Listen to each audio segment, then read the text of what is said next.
I'm making no apologies. That's it, umhlaba mawuhlulwe so that our people can have access to the land. Life is difficult, but you must soldier on. Don't give up. If you are a coward, you don't belong here.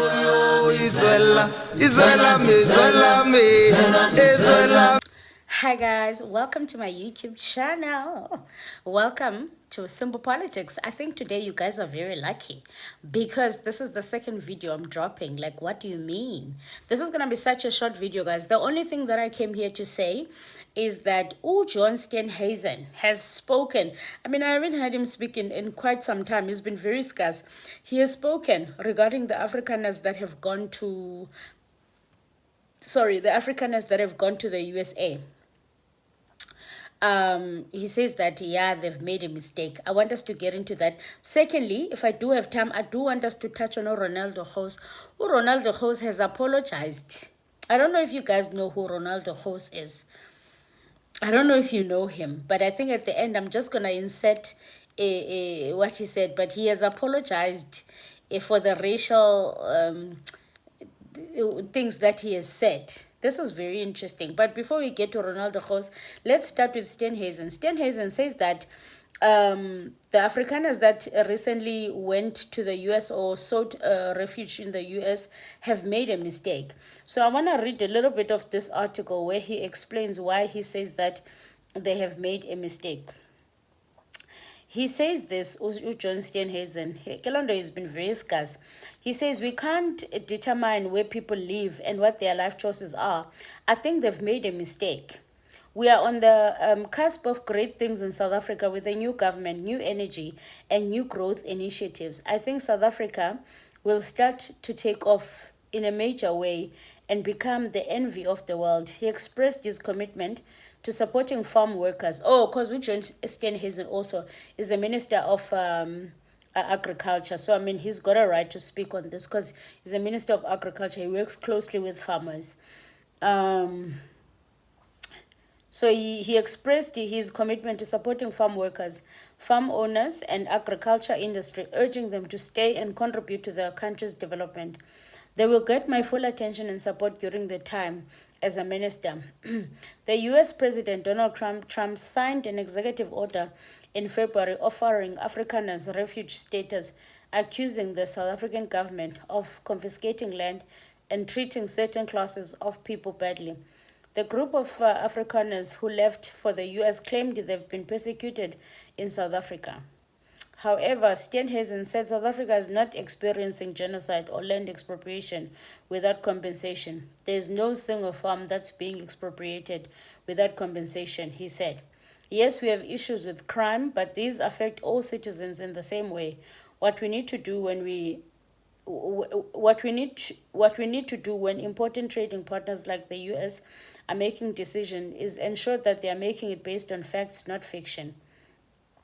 He welcomed the meeting between President Cyril Ramaphosa and Trump to take place next week, seeking it as an opportunity to dispel misconceptions about South Africa.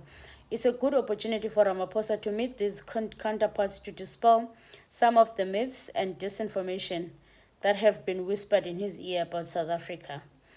So that's what John Steenhuisen is saying. I honestly am a little bit concerned with Ramaphosa. I don't know if Ramaphosa is aggressive enough to be meeting with Donald Trump, because I feel like Donald Trump is aggressive, but also I feel like Ramaphosa might maybe be a good person for that because he's a little bit calm. Trump, I feel like when he speaks, you need to be chilled and let him overstimulate and let him but I do feel like sometimes he needs someone to put him in his place as well and just show him that, well, you're not running the show here. Yeah, but we're not going to stop everything and listen to you. That's not how the world works. Yeah, so, yeah, let's see if there are any comments under Steenhuisen's post. So yeah, so just before I get to the comments, so yeah, tell me what you think about your visit, the visit of Ramaphosa to Trump. How do you think it's gonna go? Do you think Ramaphosa is the right person, or do you wish we had a different president? Do you wish we had someone more aggressive? Because also remember, if you are too aggressive, Trump becomes very defensive and he gets offended very easily. Or do you think Ramaphosa is the right person because he's a little bit calm and he does not obviously shout? Um, so yeah, the comments are saying they made their choice. It's not a mistake. It takes balls to leave your 5-bedroom house vehicles, your mother, to become a refuge in a strange land. Someone says, thank you, John. By the way, they did not make a mistake. They made a mockery of our country. So people are disputing the fact that John Steenhuisen is saying they made a mistake. People are saying, Ubana, they actually made a choice. It says they actually made a choice.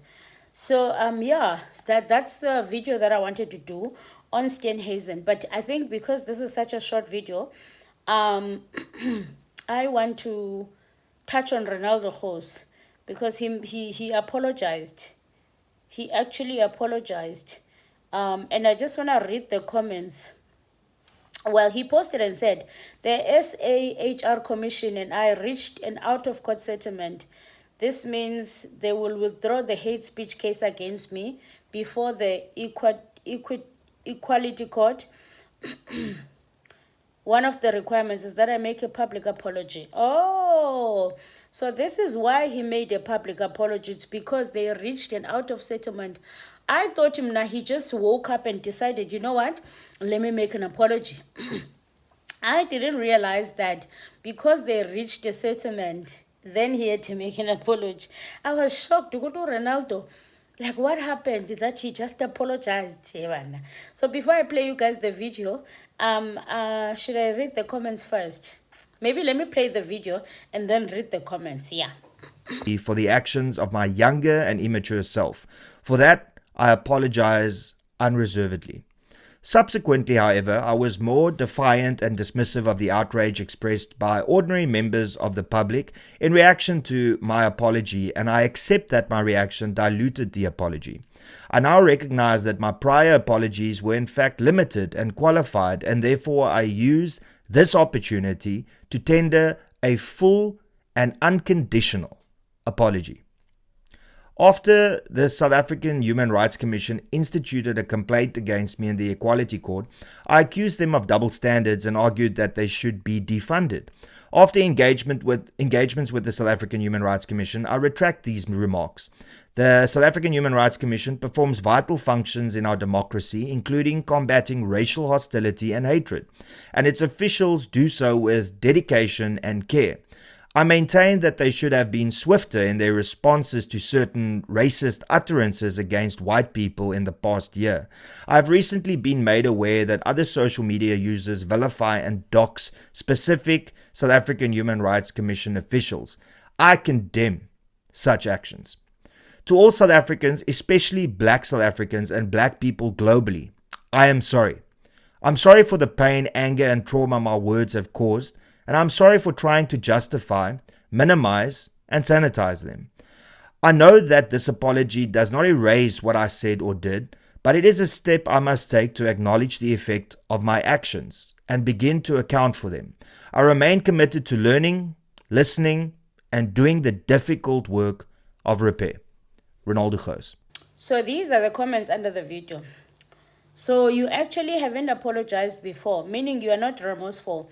It's just a PR, just to make things go away. Deep down, you don't feel you said anything wrong. You feel that you were justified. This is sad indeed. We are not going anywhere. Someone said, Ronaldo, while I respect your professional courtesy for apologizing for your use of racial slurs, the fact is that EFF Kill the Boer, the farmer chants remain unaddressed. It incites racial violence. Why is the SR Commission ignoring the violence of persecuted whites? Someone says, you remind me of a nigger guy episode on South. Glad that things are sorted now. Please update us on your current stand regarding the gay rights in South Africa. So glad you can close out this chapter and move boldly forward. We all know the truth. So glad you can put this unpleasant business behind you. The future can only be brighter. So obviously people are happy. Someone says sometimes we get angry and say things, well done, hope it's accepted in good faith. And you never know, maybe it will trigger Julius to reciprocate and apologize for singing Kill the Boer. Yeah, so people are receiving it positively. Anyway, guys, let me know what you think. I don't know if you guys know Renaldo Gouws. If you don't know Renaldo Gouws, well, just go Google him. I'm not in the mood to tell you his history. I'm definitely not. Thank you so much for tuning in, guys. Please subscribe to this channel. It is free of charge. We are on our way to 25k subscribers. Please support this channel. It is free of charge. I'll see you guys on the next one. Aluta continua.